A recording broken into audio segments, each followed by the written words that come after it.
Good morning. Welcome to the broadcast. You are watching New Day Kenya. The number is 0791 478 990. The hashtag on Twitter, New Day KE. The short SMS code 40920. And I am with Kidi Mwaga, lawyer and commentator on political developments.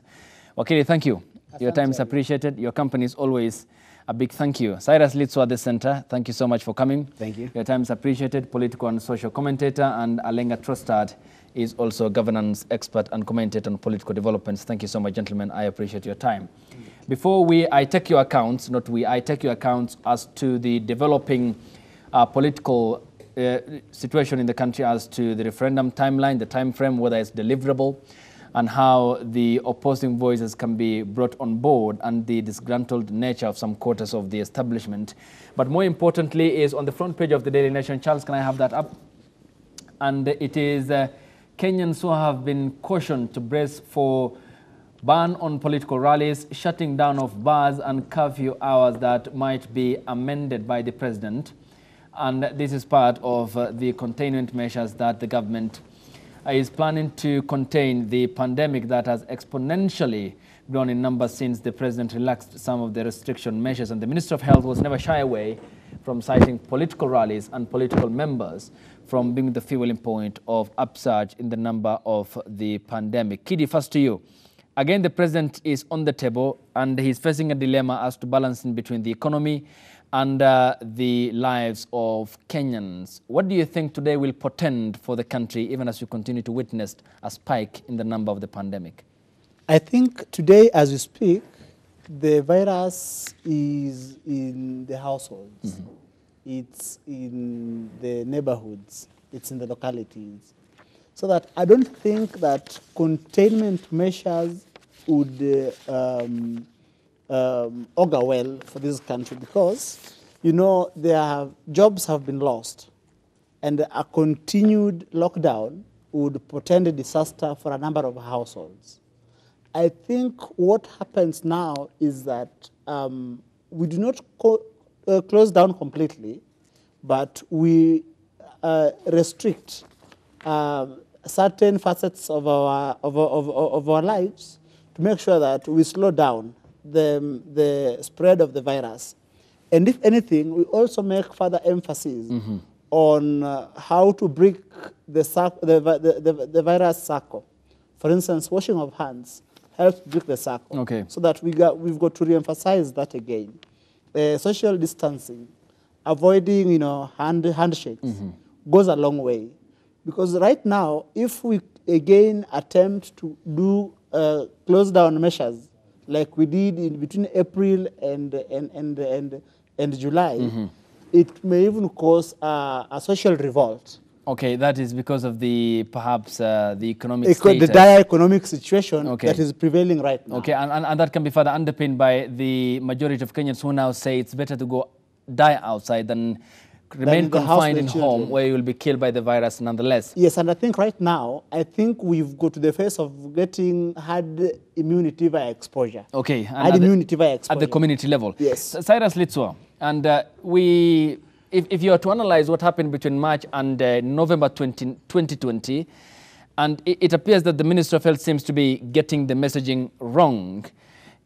Is it important, and how is it important at the moment when it appears that we are at the community level of transmission, for the ministry to use a persuasive tone instead of wanting to enforce regulations that many Kenyans at the moment feel is depriving them of their liberty and the constitutional freedoms? Thank you, and I appreciate for the choice of words that you've really used. We don't need to be in cessation. We don't need to be in lockdown, or even, let me say, the curfew thing. We don't need to be in that. What we only need at the moment is how to manage ourselves, okay? Now, we have the doctors on strike. That's the one thing that we are forgetting. These are the people who need to look after us. These are the people who need also to manage our health issues, okay, when we are affected. Now, since the start of the corona thing, the country, Kenya as it stands, has been given a lot of donation. Okay, and still they are seeking more money. From the donor nation. And they are seeking another lots of money from the same donor nations. My question is, What measures has the ministry put in place, okay, for us to manage this pandemic? We don't see any measures that are put in place. Doctors are on strike. Why? And there are monies that the country borrowed to manage the pandemic. More than 220 billion. A lot of money that we Kenyans are going to pay through our taxes. So what is the government doing to manage the situation we have at hand? So let not the president come and tell us that I'm going to close down the nation, or I'm going to enforce the cessation of movement. No, but let the president come and tell us, from the money that we were given, from the funds that we borrowed from the donor nations, this is what we've done, and this is what we are going to do to ensure our health is safe. Okay. Okay, but not telling us that we are going to close down our nation. It will be very sad. Because looking at what happened from the period of January to, let me say, from the period of March to April, a lot of people have lost jobs. And a lot of people are still going to lose the jobs. Come 2021, that's the time you are going to feel the real impact of coronavirus. Right now, we are not feeling the real impact. But come 2021 onwards, that's the time you are going to feel the real impact. Because more of the jobs are going to totally shut down. More of the companies are going to lay off employees. So where will these employees go? Already, students are going to school. There are schools that have already shut down. The private institutions, private schools have turned into now, let me say, renting businesses and other because businesses. They can't manage self-fund the operations. The operations in the institutions. So these are some of the things that we need to look into. Where, let me say, for example, in Nairobi alone, we have around 70 schools have shut down. These are private institutions. 70 schools have shut down. How many teachers have lost their jobs in these schools? So the rate of unemployment has risen high. Okay, the situation is going to increase come 2022. So these are some of the things that we need to manage. And that's why I say what the president needs to come and address us together with the Council of Governors is to tell us these are the measures that we put in place with regards to the monies that we've been given. Accountability. And I'll be coming to Kidi on that, because the governors themselves need... they don't seem to be having the leverage card here in even walking to State House today or via the virtual conference in telling the president we have done this, because some of the isolation centers they have set up is preposterous. I mean, it doesn't meet the threshold of what the World Health Organization has proposed. But let me come to Alenga, because it's important. Hold on. Alenga Trustad, I'm just thinking about when the president takes to the podium today or to the lectern to address the nation. I mean, here comes the moral authority question. 21 days have lapsed more than 1.5 months ago. No investigation so far have been concluded as to the billions looted from the Kenya Medical Supplies Agency, KEMSA. What do you think he will be proposing when Kenyans might shoot down some of the restrictions that even if he imposes, they might not think are important, because he hasn't been integral, or the government hasn't been integral in terms of being the circuit breaker of the spread of the pandemic or the contagion? Ayub, thank you very much for this opportunity to be on the show today, and very good morning to our viewers back home. This question of the president giving a speech today on what the country needs to do or the direction we need to take in regards to COVID-19, we need to look at it from a different perspective. It's a bigger question of asking ourselves, is Africa able to sustain herself through increased lockdown? At this point, because we understand the nature of our families, the nature of our employment, and our subsistence way of living from hand to mouth. It's not really a situation where we can be put into increased lockdown and expect that the populations will be okay. That is one thing to look at. And then the second thing is accountability for the support we've gotten from other countries and international agencies. It's very important for the president to talk about it so that we get closure on the KEMSA issue that we've been talking about. And then number three is something I have actually said on this show before. We should shift our concentration or our attention, the attention we're giving to COVID-19 from a government prescription now to personal responsibility. Yes. And has that been done in your view? I think with the current rise in the cases of COVID-19, with the death toll as it stands, Now, Kenyans have gotten an answer to the question that they have been telling themselves, who has seen anyone that knows anyone that has COVID? Now, at least they have answered that question. So that question should now be thrown back to them, and they should be queried to give an answer to it. Will you continue now living irresponsibly in respect to COVID-19 after you have seen now a real person that has succumbed to the disease? You have seen patients that are in the hospital, people that you know, people that you can relate with have succumbed to the pandemic. So is it now a time you will figure out how you need to keep yourself safe? Or are you still going to ask the government? Are you going to continue distrusting the government? Because that has been the showstopper in the fight against COVID-19, where citizens continuously did not believe any information coming from government. From the government, and maybe they might have a point, because the government appeared to be shrouding in secrecy the landing of the Chinese flight that carried 239 passengers, and also accused the Kenyan who shot the video that went viral later of terror charges, which again is perhaps a case of building up on what they thought might not see the light of the day. Kidi Mwaga, then when the governors walk into State House or will be part of the virtual conference meeting with the president, what authority, in terms of moral authority, will they be explaining the president from a perspective of their preparedness level? Because when you look at the isolation centers across our counties, they're preposterous and laughable. I mean, they just even cannot meet the threshold as the World Health Organization needs. Ayub, you know, there are a lot of things that, if there is one thing that has gone so wrong in management of our affairs as a country, is the entire edifice that is our primary public health care. So that you look at what governors supposedly put in place as isolation centers, and you realize that to a number of them, this was an opportunity to, to line their pockets. Because you look at even their priority concerns, some were, like, for instance, Kakamega governor was buying body bags and land for burial cemetery.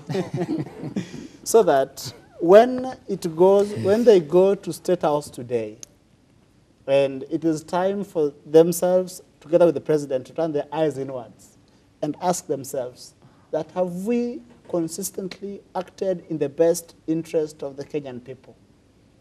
And the answer lies with them, because I would tell you, without blinking, that they have failed the people of Kenya terribly.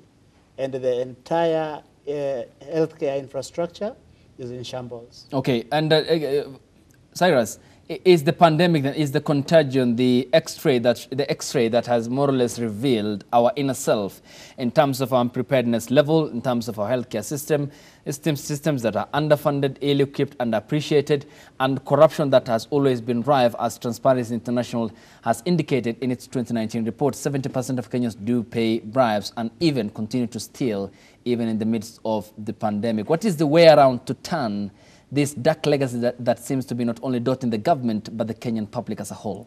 Thank you, Ayuba. In fact, the pandemic has really revealed what kind of leadership we have and what kind of a country we are.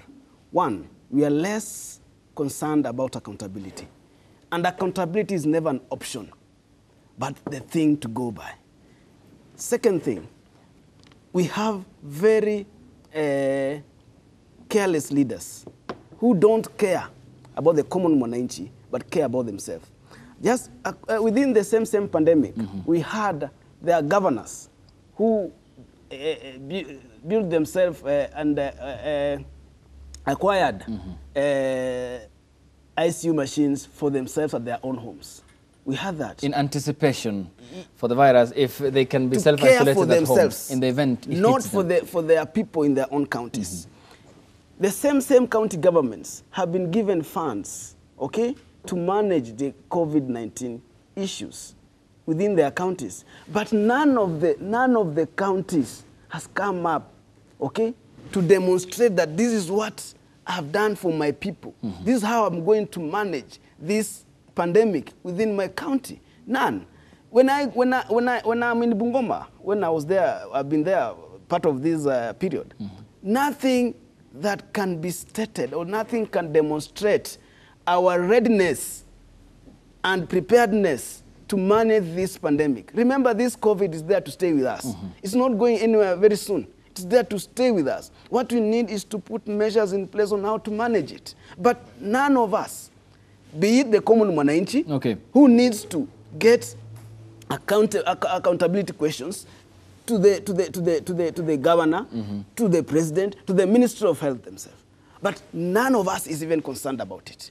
What I know the governors are yearning for today is cessation, lockdown, and other things. But they are not looking at how we are going to manage. Remember, I started by telling you that right now the health workers are on strike. You've seen it. They have not been paid for some months. They have not been paid for some months. And remember, the monies that we borrowed, from the donor nations, these are the monies that I need to manage the health sector.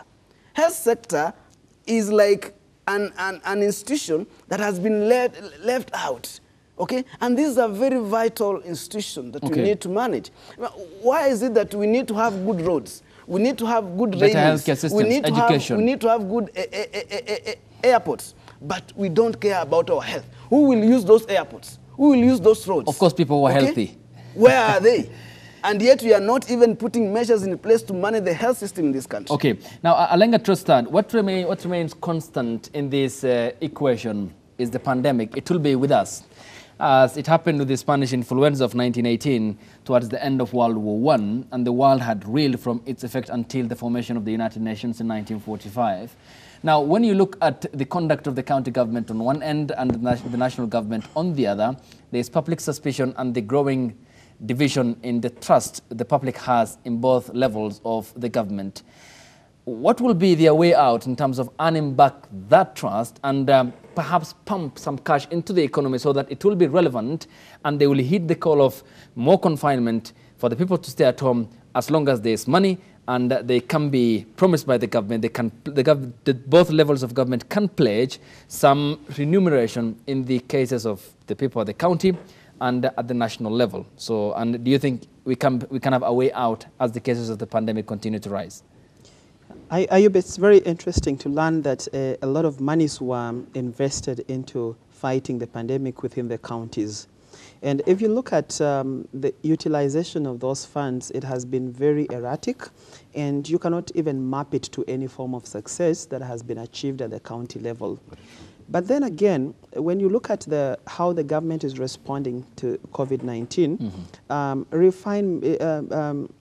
restriction of movement and the lockdown seems to be the low-hanging fruit that we are easily grabbing. But then, with the shift that the pandemic has taken globally and locally, isn't it now time to engage deeper into a deeper conversation? Say, for instance, the president sets aside a task force to try and find out how the country is going to survive amidst this pandemic that is proving to be a long-term situation. What are some of the things that we are going to do to improve our responsiveness to it? Because when you shut people into their confined areas and they do not have a source of living, then you are precipitating another issue, which is a socio-economic problem. But then do we have measures to handle that when it explodes to the level where people are confined, they have nothing to eat, and they have to go out, and maybe it could even cause social repression, as my friend Kidi has pointed out. But most fundamental to ask ourselves is, what is the role that accountability would have played in this fight against the pandemic? Number one, it would have inspired public trust, and it would have also influenced our stewardshipness, our stewardship in terms of public funds.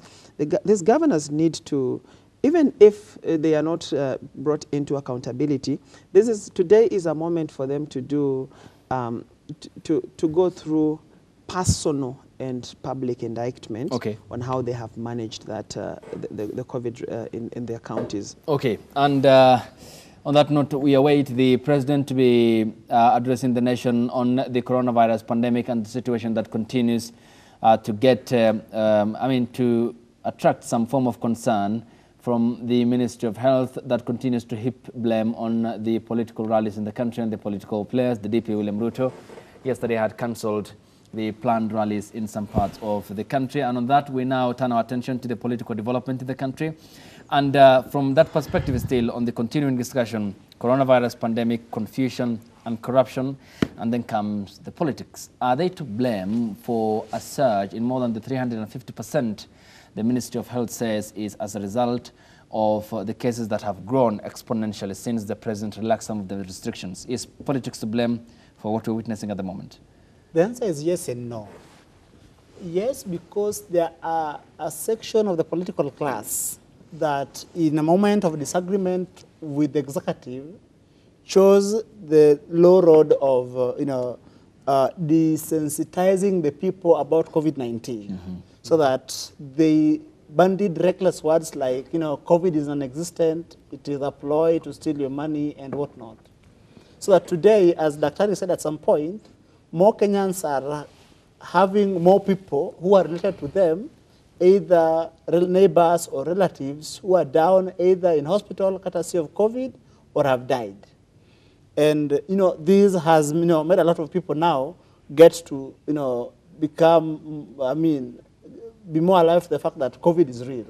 So that desensitization by the political class would have, spiked up the numbers, especially when the president eased the measures. No, because I know folks want to blame it entirely on political, gatherings. I think political gatherings take place outside. Scientists have told us that the close contact of COVID, the spread of COVID, courtesy of close contact, takes place indoors.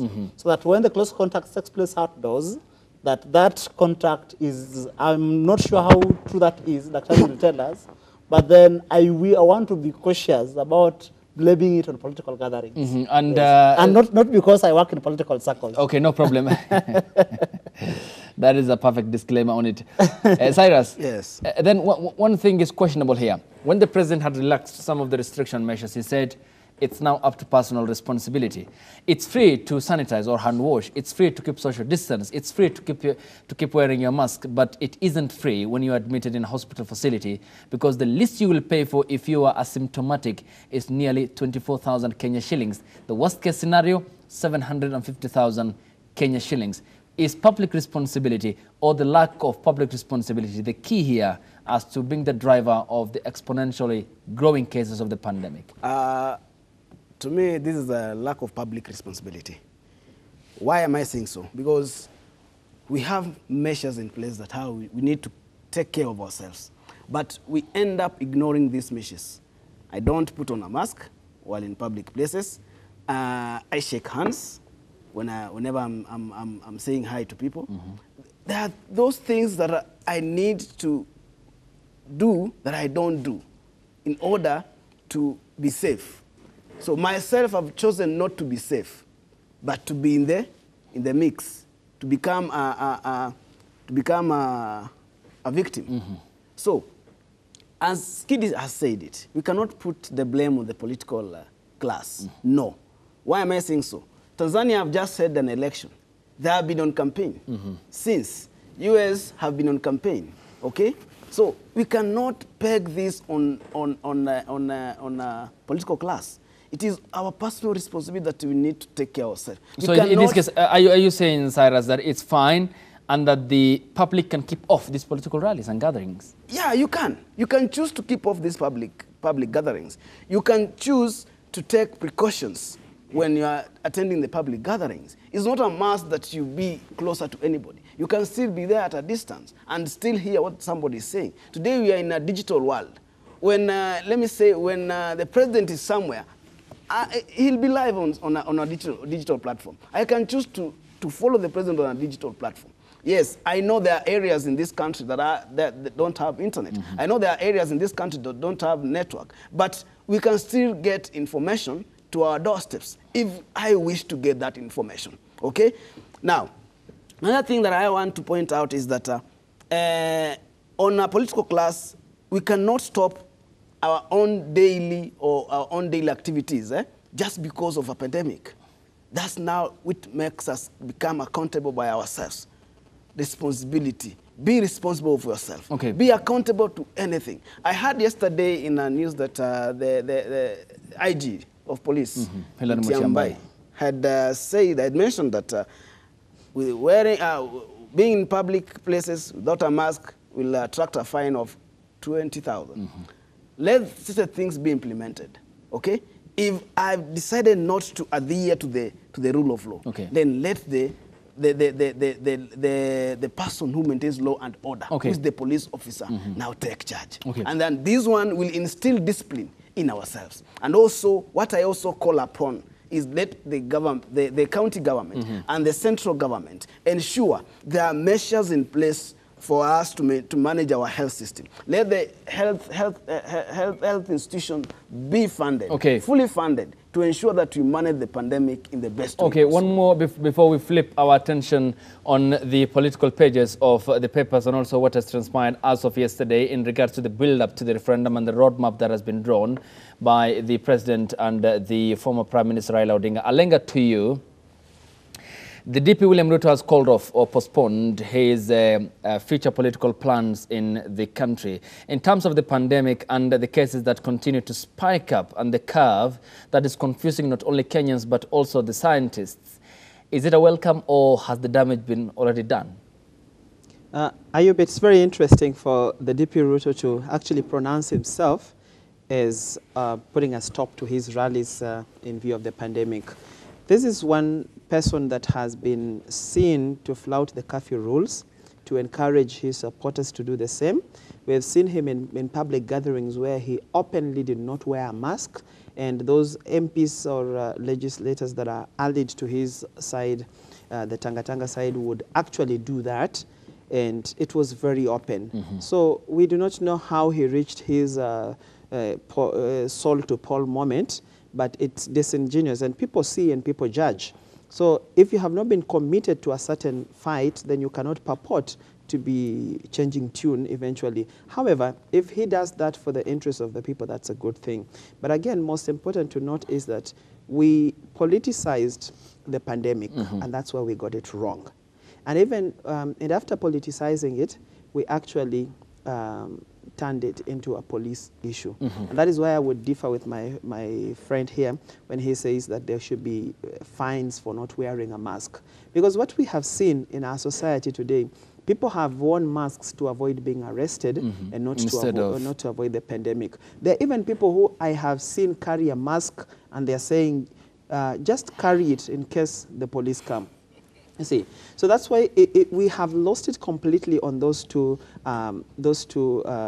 parameters. Because if we have previously in our history, we have successfully fought polio, which in the 70s and the 80s was really deadly. But what did we? What was the modus operandi at that time? So that's why we need to interrogate even our past successes and apply them to this pandemic, because it's a new thing. We need to look back, how have we dealt with other disasters? Even in the 1960s, there was an outbreak of rabies. How did we deal with it?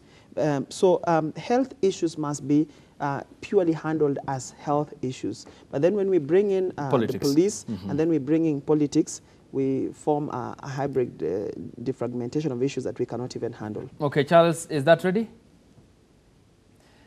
And in that respect, we now cross over and listen into the meeting between the President and the county governors. So the plans they plan to lay out in containing the pandemic, and that's happening now, so we cross over and listen in. Before for April, May, and June, and if with what is happening also, we could get any support from the national government. I think those are the issues that we discussed yesterday, but we appreciate all the efforts of the national government towards fighting the COVID-19. Thank you very much, Chair, for that. And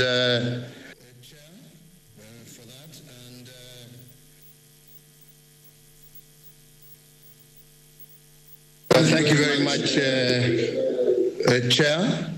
for that. And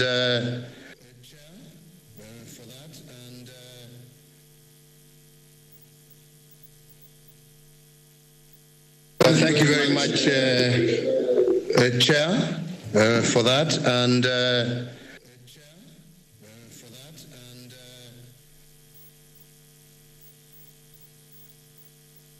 Thank you very much, Chair, for that. And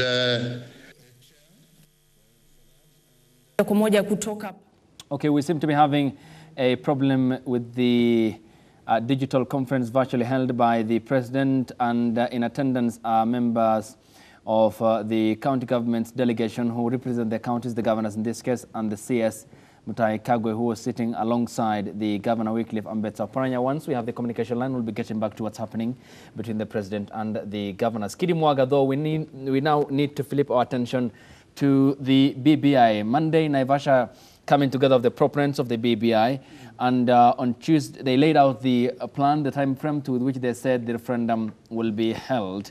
But there are concerns as to the disgruntled voices who say or have proposed some amendments and fine-tunings so that there can be a wholesome support for the BBI report. And yesterday the pastoralist community had said that we need our concerns to be addressed by the report. How do we galvanize all these voices into a unison one, which will perhaps be the path to a prosperous Kenya post-2022?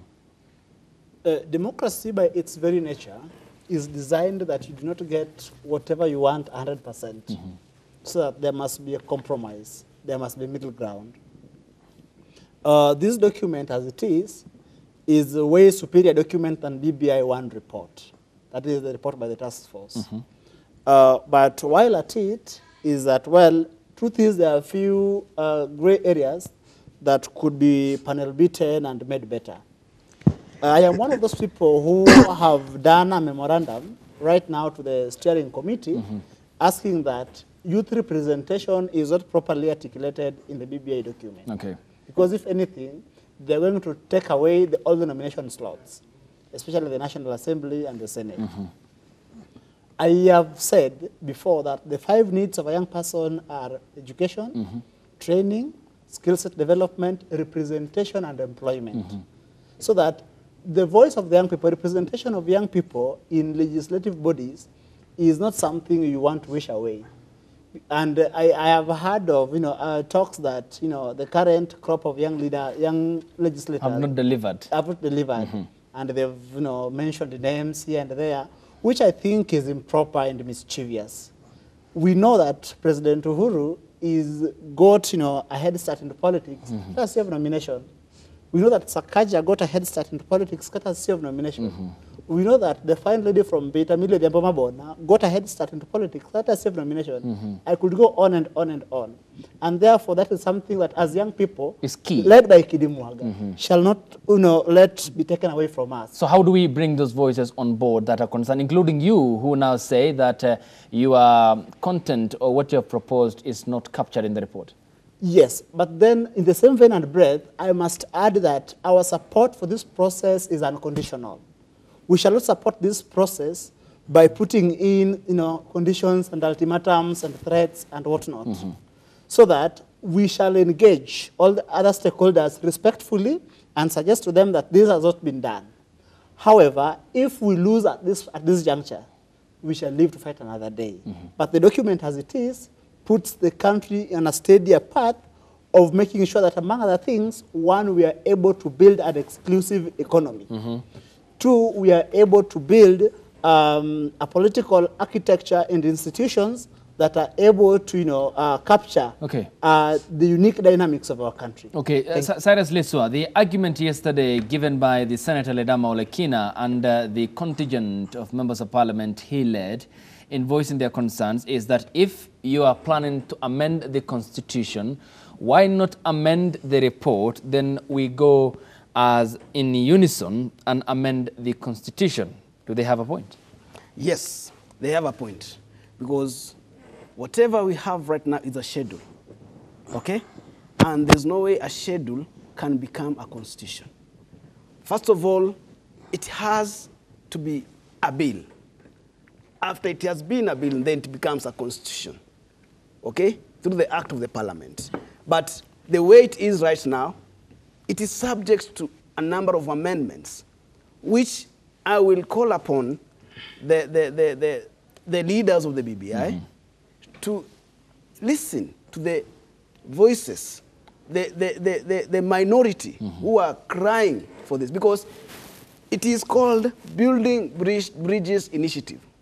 So it has to bridge all these bridges.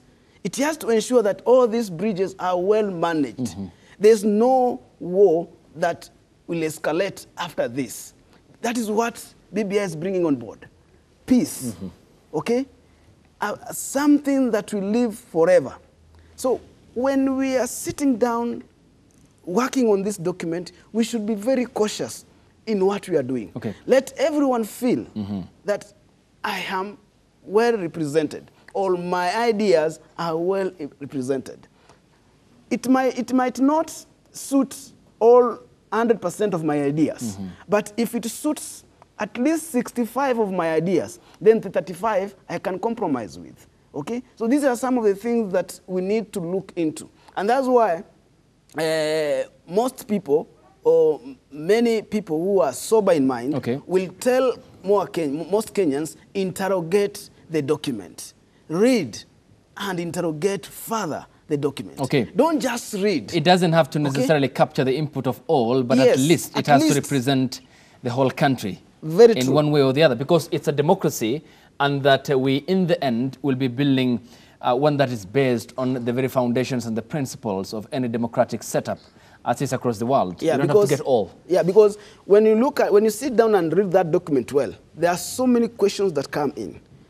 Even when you look at the thing of 35% of the counties, when I sit down and interrogate it, how true is it? It's pegged on the audited financial account of the last 5 years, if I sit not down, the national revenue. Yes, if I sit down and look at the national revenue at the moment, in KRA, taxes, okay, we submit around 1.6 trillion.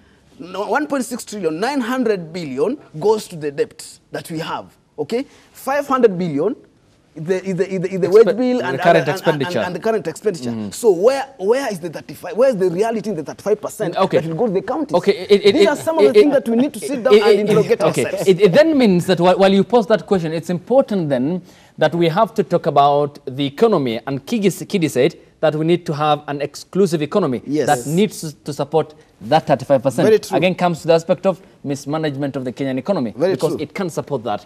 Alenga Trustad, we'll come to that aspect, the input and, of course, the independence of the judiciary. Kiri, that is where I know you're interested in, and the ombudsman, and the police, of course, cases of extrajudicial killings, enforced disappearances, and as to why some feel that this will be the eroding point of the independence of the Kenya Police Service. Alenga, it's not only the pastoralist community affair who yesterday addressed the presser. Western Kenya leaders, some are concerned. Musalia Mudavadi said, we need to fine-tune this document.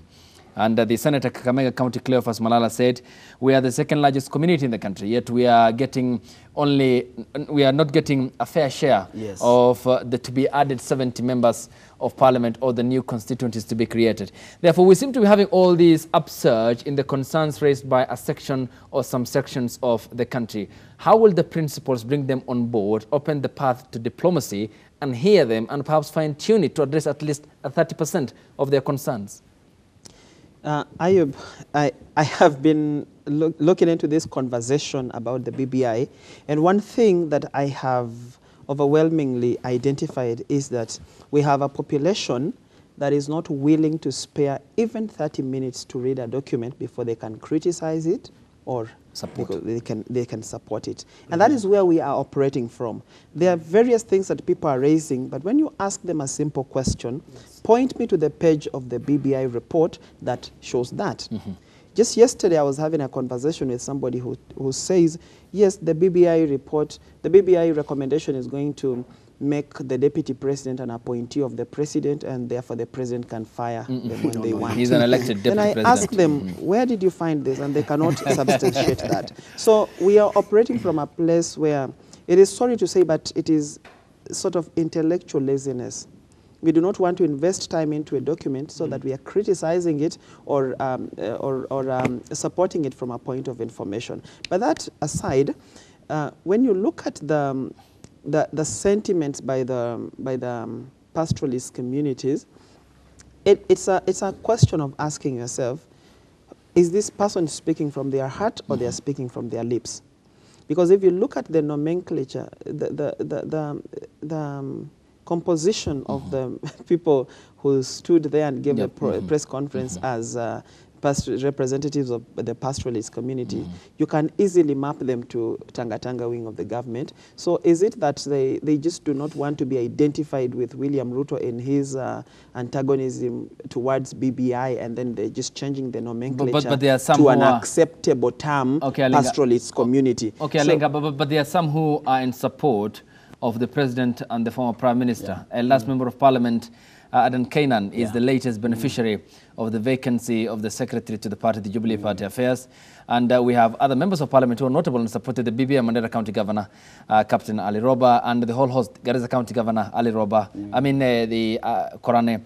And it was more or less a mix-up in presenting their views, not necessarily Tanga wing, though they were the majority of the members of parliament. Exactly, that's my point.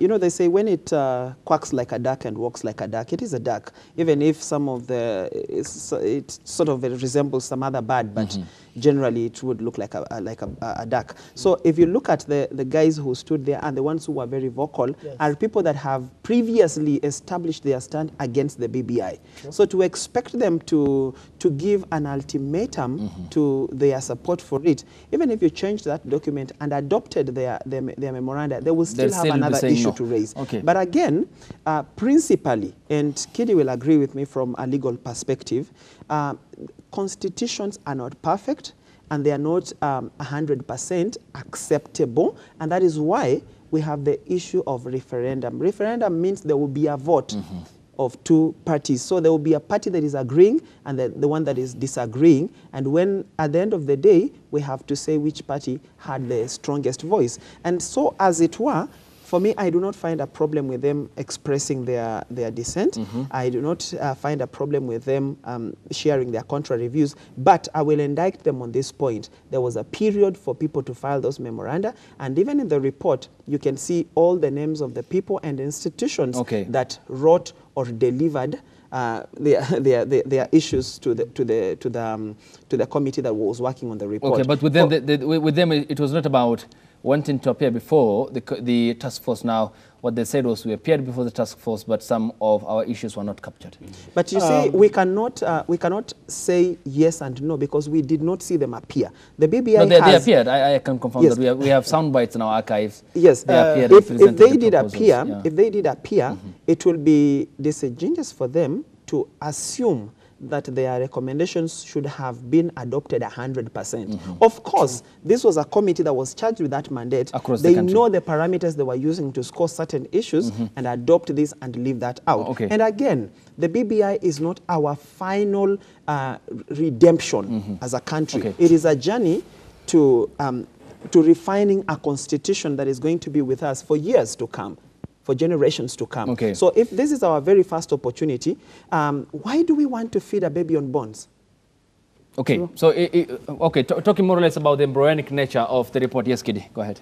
Yes, I think my brother, Daktari Alenga, is godsend on this show because he has said something that a lot of people are running away from. One, you remember, you know Aden Duale, Aden Duale's position in the BBI process from the beginning, from handshake to BBI 1 to BBI 2. From the onset. Yes. So that when yesterday he had what I would call a constituency, quote unquote, behind him of supposedly, members of the pastoralist community, it was an opportunity to one appear to be disassociating himself from Tanga, but still advancing the same positions that have been held by Tanga. So it was what, as Dr. have said it, political disingenuity. But even Musalia Mudavadi has concerns. He's not a member of the Tanga. But he did it. He did it in a very formal, in a very formal setup, and he was very real in his articulation of issues, and he was not putting ultimatums to it. That was the difference. One way for us to guide Kenyans in the best way, let us not cluster people, either Tanga or Kieleweke. We are in a time of healing the nation. Let us look at the serious issues that we need to work on for us to have a sober nation, a nation that is unified, a nation that we speak in one voice. And when we talk, and I've raised concerns so many times on this show, and I've said, no one will talk of IBC until the time of election. And my word has come to pass. When a referendum bell it has not rung, but the signs of a referendum bell has shown itself. Then IBC becomes an enemy. The same IBC has conducted by-elections. No one has cried fall of IBC. Same IBC has been there since after the general election. No one has even talked about IBC. Even in the same BBA reports, IBC is not given that much concentration. Okay? Now, we come and talk of IBC right now, which has always been the center of war when it comes to election. The biggest elephant in the room is IBC. But no one has come out to raise issues concerning IBC. We've seen issues... The President ascended to the bill on about a fortnight ago, the IBC bill. Remember... which paves way for the bringing on board of commissioners. Remember, the High Court has quashed away some bills that the Parliament passed. More than 70. Yes, because it didn't follow the same procedure, the right procedure. It didn't go to the Parliament, the Senate. So these bills are irrelevant, okay? And if the election bill that the President has ascended to, passed by Parliament, will be declared null and void. Is still declared null and void, bearing in mind it has not gone through the Senate. The question is, was IBC bill one of those bills quashed by the High Court? In anticipation. In anticipation. No, in anticipation. Okay. In anticipation. The court made the pronouncement on the same Wednesday evening. Yes. The President signed in the morning. Yeah, in anticipation. So, let us not just try to lead Kenyans astray in one or the other. Okay. But let us be factual. So what's the point, okay? Cyrus, here in terms of, are you still questioning the capacity of the Electoral Commission IBC in delivering the referendum in April 2021? Yes, I question it. Because looking even at the same reports, okay, when we talk of political parties, okay, that will participate in choosing the commissioners, okay, then we are not going to be safe at all. Because how can a player choose or be on the table choosing a referee? Okay, so more or less what you're saying is the IPPG model isn't the antidote to our electoral problems, which in this case the source point is the IEBC, or what we had before as the Electoral Commission of Kenya, ECK. Independent institutions should just remain independent. Okay, I'll query you on that. And Alenga, if I may come to you, because it's very important we mention this, and the members of the proponents who met in Naivasha had said it's done and dusted, there will be no further input into this report. The President, unlike that position adopted by the proponents about a week ago before they made the pronouncements at the Bomas of Kenya, said that we can have a consensus, we can have a dialogue, we can have a sit down so that we can be able to iron out some of the issues that you have raised. And Musalia Mudavadi and the Deputy President William Ruto seem to be on the same page when it comes to the independence of the judiciary, the Kenya Police Service, the Office of the Ombudsman, the winner takes it all, and what they say is the Senate not being met the upper house. Is there a chance to perhaps reopen for further fine-tuning before the referendum in 2021? Ayub, I totally appreciate the style in which you have posed the question, because it gives me enough latitude to talk about a few things about the BBI. And before I can even proceed, I need to just let my friend Litso know that the BBI actually gives a plan on how to deal with the IEBC issue. So it's not right for him to say that it is not doing anything. And then another thing to point out to him too is the IPPG model has worked before. It's not something unique that we are picking on today. In 1997. And again, the issue of categorizing as players being part of the selecting the referee is neither here nor there, because politics is a different contest altogether. It's not a sport. It's not a sport that runs on the ideals of fair play. But as it were, if political parties are engaged in choosing the commissioners, for me, I feel it is okay, because I will look at this. I will look at it from this perspective. If there are there is a commissioner from Party A, from Party B, and from Party C.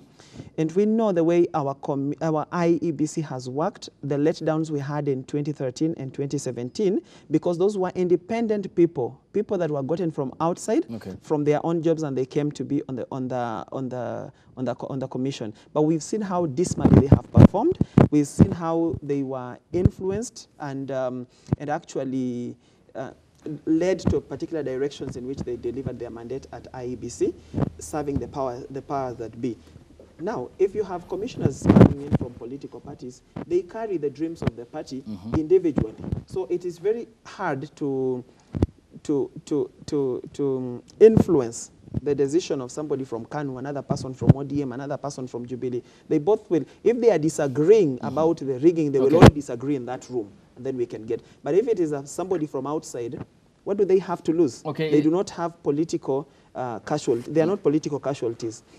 And then if you look at the issues that you have substantially identified, the judicial ombudsman, the issue of the Senate being the upper house, and the issue of representation and the police inclusivity and the police service. Well, if you look at it from this perspective, in terms of inclusivity, we cannot look at inclusivity as a matter of sharing positions. If you look at it from that direction, then you completely vacate the conversation of the BBI, you completely vacate from the spirit of the BBI, and you're in a different conversation. Actually, you're where we are today, where there's these positions and we are sharing them. BBI, in its inclusivity context, did not point at sharing positions. However, it pointed at... Okay, it didn't, but there are some who are cherry-picking and identifying only with the expanded executive, which we need to educate the public on. Yes, and that is what we are debunking. In fact, there is no expanded executive, because today we have a president and a deputy president. BBI has that, right? And then the leader of majority, who will now in BBI be referred to the prime minister. That's we are still balanced there. Then the minority whip and the majority whip, who will take the positions of deputy and the two deputies. We are still where we are. So it is a lie actually to carry on that conversation and say we have expanded the executive. It is not true. And then if you look at inclusivity, from what point of view are you looking at inclusivity? Our elections have been in this particular manner. The winner will have maybe 6.8 million votes. The person next will have maybe 6.5 million votes. Now, when the 6.8 million person goes into State House, the government becomes theirs, and they can actually tell you, sisi ndio tuko kwa serikali. But now, where do this 6.5 million go? In our current setup. Yes, in our current setup. If we have the position of official opposition leader, he carries their hopes and dreams into the parliament and can articulate their issues. Isn't that inclusivity enough? In other words, they feel, or they will feel represented in a democracy. And Kidi Mwaga, we nibbled away the parliamentary system of governance in 2009. Again, Naivasha plays host to the same political members. At times, many might not have been in parliament at the time. But with what immunity from the president and the ODM party here comes to shield this BBI from taking the off direction or veering off the road as we did in 2009, and perhaps see this as the prosperous system of governance that will free Kenya from shackles of political violence? The best thing about BBI process now is that it enjoys the political goodwill that was not there in 2009. In fact, in 2009, one of the problems that there was bedeviling the reform process was the lingering problem of the ICC. And therefore, the politics of survival kicked in, so that people were into that process, but with the politics of playing politics of survival with the reform process. Now that we do not have that entirely hanging, the swords of Damocles hanging loose on the principles, they can marshal their troops and make sure that the BBI process report is passed if and when it should be. Going the parliamentary system as it is that, as my brother has said, is that we are retaining the same structures as it is, but we are making unique readjustments to tweak it to suit our unique circumstances. Because if you say, democracy is not about majority imposing their views on the minority. So that, in 2013 to 2017, there is almost half of this country that felt that they didn't have a stake in the government or in the running of the affairs of this country. And that was the same problem that was going to present itself in 2017 and 2022, but somehow the principals, in their wisdom, quickly closed the ranks and, found a compromise. Okay. That is something that we must never let to happen again in this country. Okay. And that is, I think, is the ingenuity of BBI process. Okay, and now Cyrus, again, it brings me to this aspect. Yes, while Kedi outlines that this process is immune, it has a political goodwill with the president and Odinga on board, and that we might not witness what we did in 2009 in Naivasha. Again, there are the disgruntled voices on the periphery, the Deputy President William Ruto, and the other concerned voices like Musalia Mudavadi. Therefore, after shielding any manipulation and infiltration, how will the president and the ODM party leader reach out to these voices and perhaps bring them on board for their building bridges to a better nation? Thank you. Remember, on Monday last week, when the president was, when the BBA was being launched, the president said clearly that I've always briefed my deputy president, something that most people have always said that Ruto is not part and parcel of the BBI. But the president told us the truth, that he always briefs him. So, because Raila Odinga and Uhuru Kenyatta are the key people in the BBI process. Raila leading the brigade of the NASA, okay? We talk of NASA being disgruntled, but I can tell you NASA is still informational, though not that active. They still work together. They still share thoughts, okay? Now, Uhuru and his deputy sit down and discuss.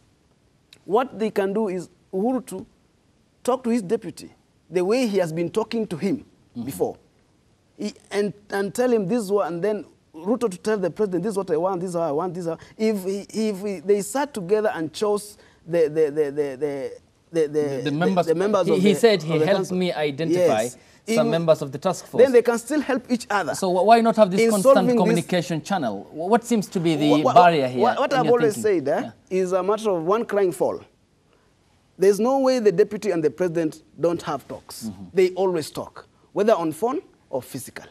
They meet, okay? And they discuss issues concerning the leadership of this country. If they could not be meeting, then this country could be in jeopardy right now. These people meet and discuss. It's just one person is coming out to show that I'm not part and parcel of this. Something that was portrayed different during the Nini. And it was already demonstrated. But Cyrus, isn't that perhaps a way of politically seeking sympathy for the Deputy President? That's why I'm saying someone is crying foul, to show that I need your sympathy, okay? Because I'm not part and parcel of this, which is a lie. We should always lead this country in the best way. If we have the interests of people at heart, okay? And I'm working with Kidi and Alenga, let me not come out and show that we are not working in unison. Let me demonstrate that we are working out in unison because of the ambitions that one has, okay? And that is 2022. And that is 2022. What the boss said, it's because of that. That is why we have that is why we have those quagmires in Jubilee. But if at all, look at the NASA. You can. I've always, and I'm saying this, NASA might look like it is disgruntled, but these people are working in unison. Look at how Mudavadi presented his ideas during the and he has always presented the same ideas, okay? Since the inception of BBI, he has always presented the same ideas. He has remained uniform. He doesn't come out to say, oh, Raila, no. He has ambition for 2022, but he has stuck with his own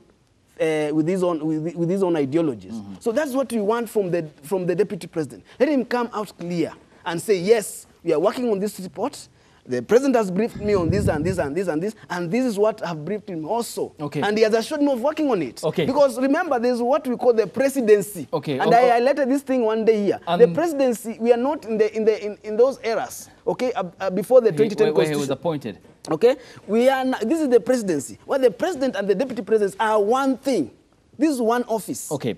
Now, Alenga, we have under 10 minutes. And no, hold on. Let me go to Kiri because it's on. I had earlier said that I need to go with this to him. Now, on the judicial independence, it's very important to have an independent and functional judiciary in any given democratic jurisdiction across the world. Actually, the judiciary is the last best hope. Okay. In a constitutional democracy. And you can measure democracy by how free the media is. That's why one of the biggest publications in the United States of America has a headline that democracy dies in darkness. And maybe explain how we need to have a free media too in any given democracy. But what's your thinking of the ombudsman, who in this case, as per the proposal, will be appointed by the executive? Some have welcomed it, no problem with the formation of that office already in existence. But they have a problem, they have concerns, they are decrying about the executive appointing the ombudsman. They say this will erode and lessen the independence of the judiciary. Ayub, we remember there is a Kenyan legal scholar called Okotogendo, who is most remembered for his statement that African polities are known for having constitutions without constitutionalism. If and when we have a president who does not embrace constitutionalism, then we would still have a problem. But the BBI suggestion that we have a judiciary ombudsman is a brilliant idea. Why do I think that it is a brilliant idea? We have been concerned for the last almost 60 years with judicial independence. And that is why when in the 80s, the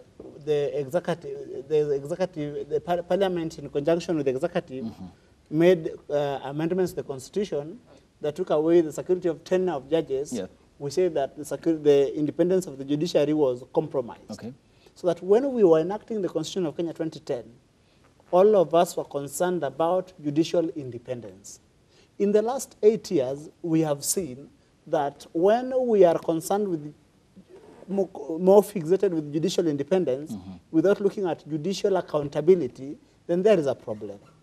Because, for instance, we have seen that sometimes judges are human beings, and therefore sometimes there are matters against these judges. So that then a matter goes before their colleagues and their friends, and then somehow they engage in legal disingenuity to come up with findings that, of course, leaves their colleagues off the hook or with a slap on the wrist. That should not be left to continue. Why should it not be left to continue?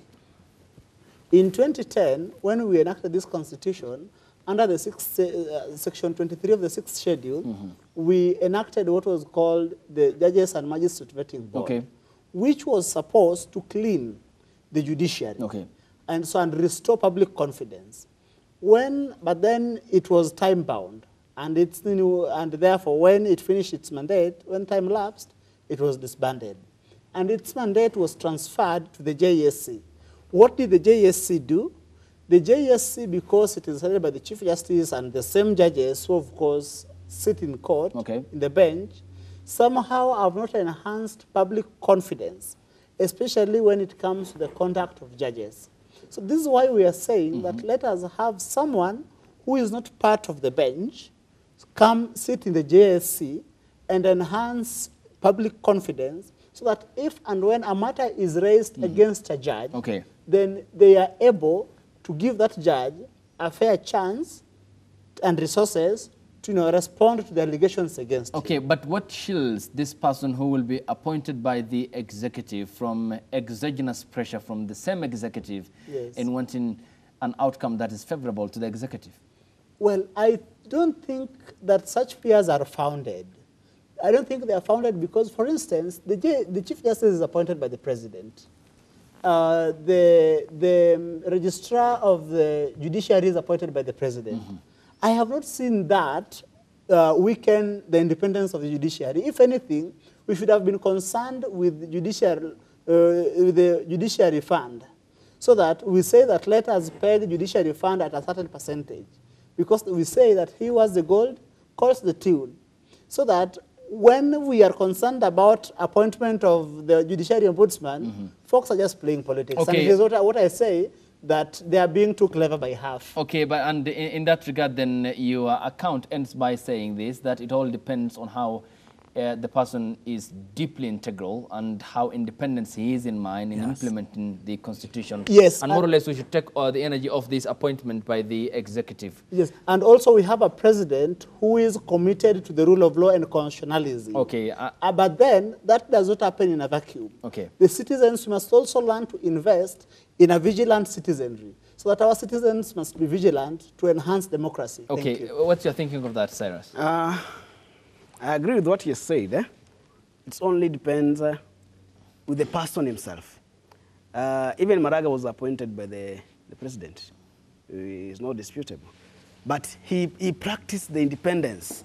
He demonstrates how judiciary should be independent. He has never shied away from coming and telling the president this is wrong or this is right. He has been there, outright speaking his mind, what he thinks is right within the constitution, and it's not being done right, he comes out and speaks it. The only thing we need to do as Kenyans, we need to be very, very, very careful. We need to be very, very vigilant when it comes to election day.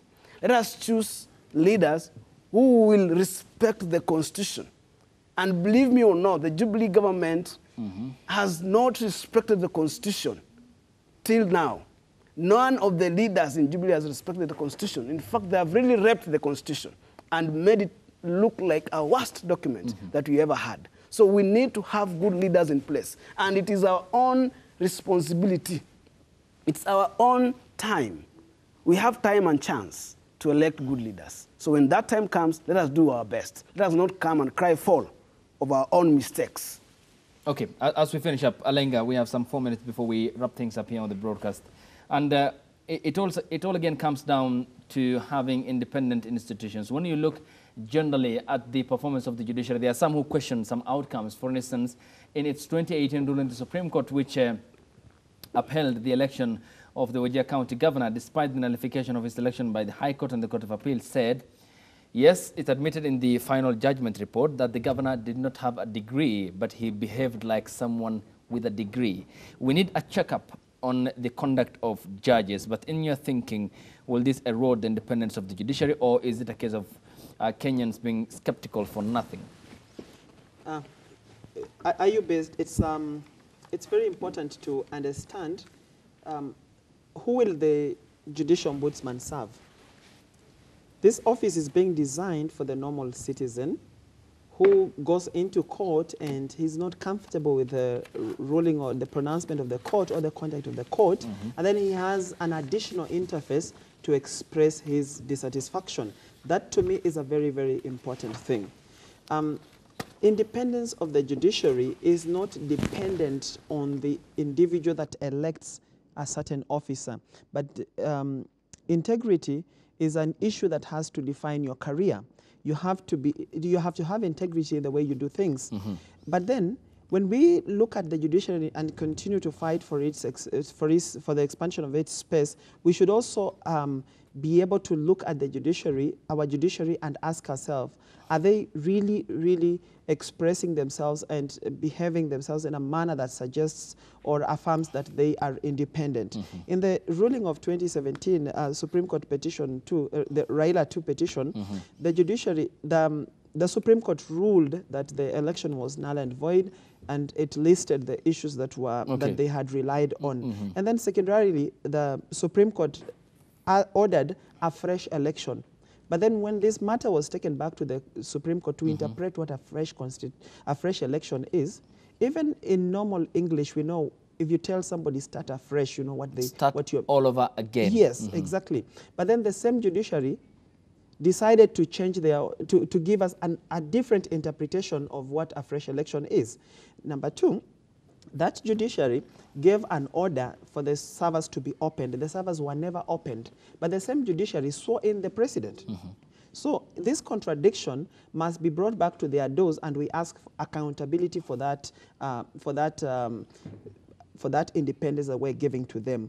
Lastly, there are people who suffer under the courts in this country, and they have nowhere else to go to. Long court cases. There are people that are in remand for even 4 years. Even they're in remand for a term longer than even what they would have, the time they would have served in prison After if they sentencing. took plea and if they took plea affirming that they were guilty. Maybe it would be 2 years. It's an offense of 2 years, but somebody is in the remand prisons for 4 years. There are courts in this country that open at 11. And the magistrate is given files and reads all mentions all of them, and goes home. These are factual issues, but the normal citizen has no interface to make this complaint. So normal people continue to suffer under the hands of the judiciary. We focus only on big cases that come on our TV screens, and we see the case has run for 3 days, a verdict has been passed, somebody has paid a fine of 5 million, and they have gone home. Okay. Citizens are suffering outside here. The position of judicial ombudsman to check the conduct of judicial officers to ensure that we have a system, a justice system that works for everyone is something that we should welcome. Okay, asanteni sana Kidi Mwoga, your time is appreciated. Lawyer Wakili, asante sana, thanks for coming. Cyrus Litso, political social commentator, asante sana, thank you so much. And Alenga Trostad is social, political and governance commentator. Your time is all appreciated. And here's what's coming up on your screens. And Charles, can we have that up? Still at 2:38. And it's the Democratic presidential nominee, Joe Biden, who is tallying at 238 of the required 270 to become president, while Donald Trump is at 213. It still results from the key state of Pennsylvania is awaited. And this is covered by Al Jazeera English, as you can see. And this is the race towards the White House in Washington, D.C.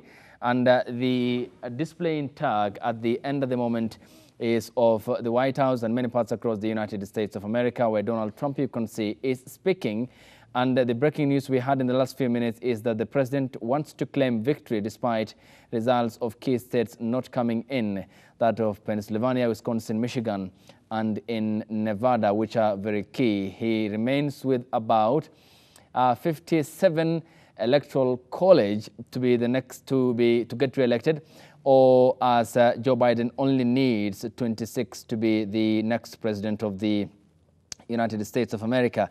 Many factors have underpinned domestically. The economy, of course, was very important. The coronavirus pandemic and the inability by the Trump administration in heeding to the calls by the scientific advisors, including, of course, the lead man at the White House, Dr. Anthony Fauci, who at some point is called names by Donald Trump, as he has done before with his national security advisors, and former Michael Flynn, and the John Bolton time at the time of tenure, when he disregarded them, when they faulted his style of administration. And not forgetting about the rise in nationalism in the United States of America when he came to office in 2017, calling the KKK group very fine people, and also appreciated what he said was the people who support him for his stance on the Making America Great Again mantra. In the African continent, of course, American policies have been designed often to knee-jerk the growing Chinese influence, and the pet project by President Xi Jinping in China, which is a global one that China seeks to undertake in terms of rivaling America's empire. And in the European Union, Donald Trump, despite close relations with the UK Prime Minister Boris Johnson, and hailed his selection as Prime Minister after the former Prime Minister Theresa May failed on the Brexit project, and said the EU is milking or minting Americans, and it's the biggest bloc that trades with the United States of America. The tariffs set in, as was the case with China, and the differences that he has with President Xi Jinping. And on the nuclear aspects, he pulled away from the 2015 Paris Climate Accord and the nuclear agreement between Iran and the International Atomic Energy Agency, IAEA, despite the commitment by the EU and other global powers. These are likely going to be other international aspects that will be awaiting the American outcome of the elections, as they are set to be having the next president in the next less than 24 hours, when polls will be closing. And as expected, 238 of Joe Biden plus 6 Nevada, of course, that has always voted blue, or the Democrats, which brings him to 244. Then he will be shot by 26 to be the next president of the United States of America. But you never know what will happen in Pennsylvania, Michigan, and in Wisconsin, which more or less observers say is not needed by Biden if he secures Pennsylvania and Michigan, which are key states that are set to hand in their report on the voting that happened yesterday on Tuesday, 3rd of November 2020. And a lot, of course, will be shaped by what happens in America and who is the occupant of the White House from 2021 January to 2025, yes, November, when they will be having the next election. And they will be having constant coverage in our next, of course, bulletins, 1 p.m. and at 4 p.m. and also 7 and 9 p.m. tonight here on the broadcast. And many thanks for watching. We'll see you tomorrow on the Primetime News. Bye-bye.